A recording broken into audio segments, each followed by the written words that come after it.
our special segment. Joining me now on WION Newsroom is Adya Juneja, who will give us all the insights in the world of business.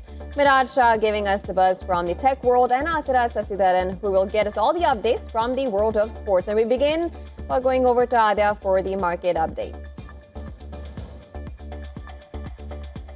Thank you, Jyotsna. Key shifts are playing out across global markets, and here's a quick wrap of the top business stories for the day.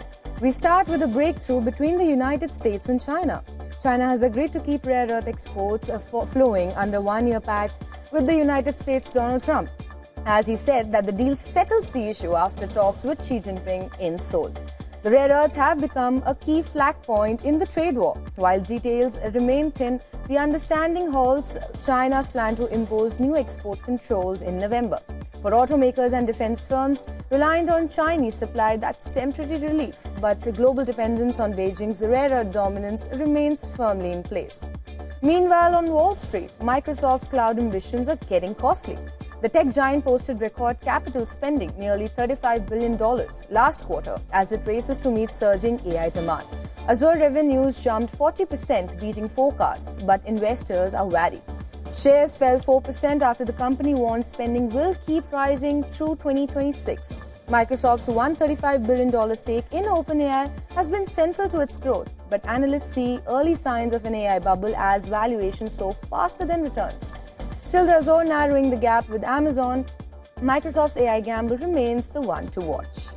Moving on, Starbucks has finally posted global sales gains after 6 quarters, but US demand remains weak as rising prices and tariffs spike.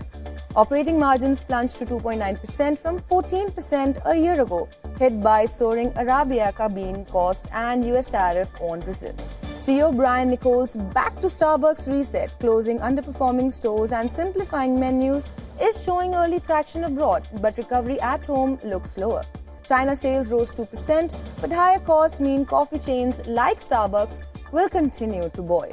And finally, in Europe, Volkswagen is the latest casualty of tariffs and an expensive EV rethink. The car maker posted a $1.5 billion operating cost loss for the third quarter, hit by US tariffs and a costly electric vehicle strategy overhaul at Porsche. That's down from a more than $3 billion profit a year ago, though slightly better than analysts' forecasts. The automaker booked an $8.7 billion loss in charges, including costs tied to tariff and write-downs from Porsche's EV transition. Car makers are also facing chip shortages after China banned exports of semiconductors made by Dutch firm Nexperia following its seizure by the Netherlands. Well, this is it from the world of business. Now for all the tech updates, it's over to you, Miraj. Thank you, Adya. Now, Elon Musk's Starlink is all set to conduct demo runs in Mumbai on October 30th and 31st, according to the Press Trust of India. The tests will be conducted before law enforcement agencies to show compliance with India's security and technical standards as stipulated by India's Global Mobile Personal Communication by Satellite license. Now, the company is seeking final clearances before rolling out commercial services across India. Starlink plans to set up 9 gateway Earth stations in major cities including Mumbai, Noida and Hyderabad with a proposed capacity of 600 gigabits per second. South Korean telecom giant LG U+ has reported a suspected data breach to the country's cyber security watchdog, Korea Internet and Security Agency, commonly known as KISA. Now, all 3 South Korean telecom companies, SK Telecom, KT and now LG U+, have reported incidents that appear to be cyber attacks over the past 6 months. This follows reports from hackers that hackers from North Korea and China may have targeted nearly 9,000 LG U+ servers. Now, AI startup Character.ai will block chat features for users under 18. The startup helps users create customizable AI characters that they can have conversations with. Now, the platform will start by implementing daily chat time limits of 2 hours for underage users, with restrictions tightening progressively until a complete ban is set to come into place by November 25th. The company says it will direct teens instead to non-chat features such as videos, stories, and stream creation, while introducing age verification features.